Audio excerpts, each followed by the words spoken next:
মামা কি করছো তুমি? হাঁটি হাঁটি করছো? হ্যাঁ হাঁটি হাঁটি করছো? তুই হাঁটতে শিখে গেলে তাহলে? হ্যাঁ হাঁটতে শিখে গেলে তুমি? আর কাকার সাথে খেলু খেলু করাচ্ছ তাই তো? দেখতেই পাচ্ছেন আপনাদের পছন্দের শীর্ষা রানী কেমন হাঁটতে শিখে গেছে। মামা 10 মাসেই হাঁটতে শিখে গিয়েছিল, কিন্তু তখন ওর ভিডিও করা হয়নি। আর এখন ও ভালোভাবে হাঁটতে শিখে গেছে। তখন এমনি অল্প হাঁটতো, একদম একটুখানি যেত আর ওই বসে পড়তো, আবার একা একা উঠতো আবার যেত। আর এখন 11 মাসে পড়তে দেখুন ও পুরো ভালোভাবে হাঁটতে শিখে গেছে। একা একা কত দূরে চলে যাচ্ছে, এই ঘর ওই ঘর সেই ঘরে চলে যাচ্ছে।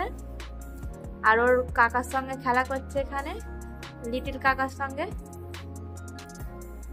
কোথায় গেল কাকা? কোথায় গেল কাকা? চলে গেছে মাম্মা, কাকা চলে গেছে। চলে আসো। হাই কাকা আসছে, কাকা আসছে,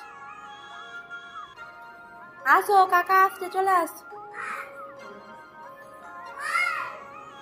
মাম্মা সরে আসো, কাকা ঢুকতে দাও কাকাকে, কাকাকে ঢুকতে দাও। দেখো ঢুকতে দেবে না, গেটে হাইরা ঠেলে দিচ্ছে, ঢুকতে দেবে না কাকাকে। এটা ঝিমার ঘর, আর ঝিমার ঘরে ঢুকতে দেবে না কাউকে। কাকাকে ঢুকতে দাও, খেলা করবে তো কাকার সঙ্গে। আসো চলে আসো। এটা ওই ঝিমার ঘর, ঝিমার ঘরে এখন খেলা করছে। আগে প্লাস্টার ছিল না, ওই জন্য এই ঘরেও আসতো না।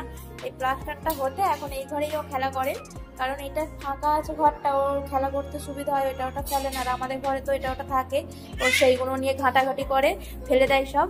ওই জন্য ও ঝিমা ছিল এই ঘরে এনে ওকে খেলা করাতো।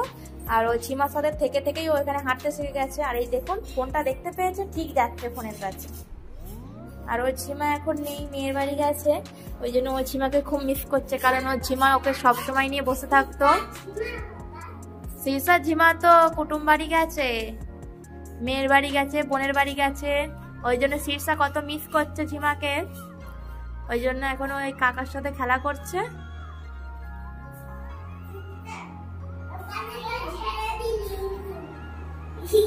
মাম্মা কি দেখছো তুমি? ওই কাঠের ওইখানে ওই পুতুলগুলো আছে, ওইগুলোকে তুলে বলে ওরকম করে দেখছো। দেখো শুধু মেয়ের বুদ্ধিটা।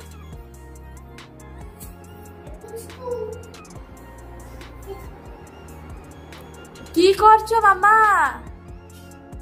রোদ তো ওখানে, সরে আসো। রোদ তো ওখানে, সরে আসো। কি করছো? দেখছেন এই ছোট্ট ছোট্ট পায়ে কি সুন্দর হাঁটি হাঁটি করে যাচ্ছে। দেখতেও কত ভালো লাগে তাই না? হাঁটতে শিখে গেছে মাম্মাটা আমার। প্রথমে শুয়ে থাকতো না, বসতে শিখেছিল, বসতো। তারপরে যখন দাঁড়াতে শিখলো তখন একদম বসতো না, দাঁড়িয়ে থাকতো। আর যখন হাঁটতে শিখেছে এবার দাঁড়াবে না, আর শুধু হাঁটবে, আর একদম মোটে বসবে না। ওই যে আমাদের তক্তাটাই বসিয়ে দিতাম, এখন আর ওখানে বসতে চায় না জানেন। ওকে শুধু লাভিয়ে দিতে হবে, ওই সারা ঘর নিয়ে হাঁটবে শুধু। ও একদম এক সেকেন্ডও স্থির হয়ে বসবে না। এই হাঁটতে শিখেছে, ও শুধু হেঁটেই যাবে সারা বাড়ি, আর যা আছে সব নিয়ে আর গালে দেবে।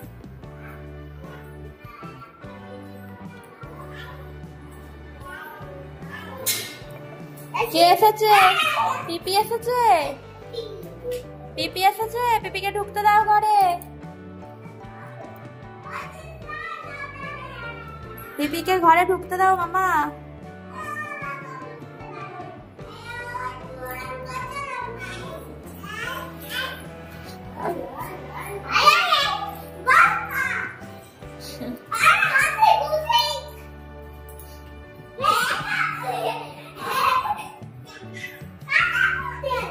কি খুশি দেখেছেন কাকার সাথে খেলা করছে বলে? ওদের খেলা মানে শুধু দৌড়ানো। একটু দেখতে পাচ্ছেন মাম্মাটা আমার কত বড় হয়ে গেল তাড়াতাড়ি। এই যেন মনে হলো সবে হলো, আবার এক্ষুনি হাঁটতে শিখে গেল। 10 মাসেই ও হাঁটতে শিখে যেত, কিন্তু তখন ওর একটু শরীরটা খারাপ করে গিয়েছিল বলে দুর্বল হয়ে গিয়েছিল। আর 11 মাস পরতেই এখন ভালোভাবে হাঁটতে শিখে গেছে। আর এই ছোট্ট ছোট্ট পায়ে সারা বাড়িটা হাঁটছে, আর এরকম করে যাচ্ছে, কি ভালো দেখতে লাগছে। তো ভাবছিলাম কবে হাঁটতে শিখবে। হাঁটতে শিখে গেল, এবার সবাইকে নাকে দড়ি দিয়ে ঘোরাচ্ছে, ওর পেছনে 4-5টা লোক রাখতে হচ্ছে। ঠিক আছে, আজকের ভিডিও এই পর্যন্ত, দেখা হচ্ছে নেক্সট ভিডিওয়। যদি ভিডিওটা ভালো লাগে অবশ্যই লাইক কমেন্ট শেয়ার করে দেবেন। টাটা সবাইকে, ভালো থাকবেন, সুস্থ থাকবেন। Thank you for watching.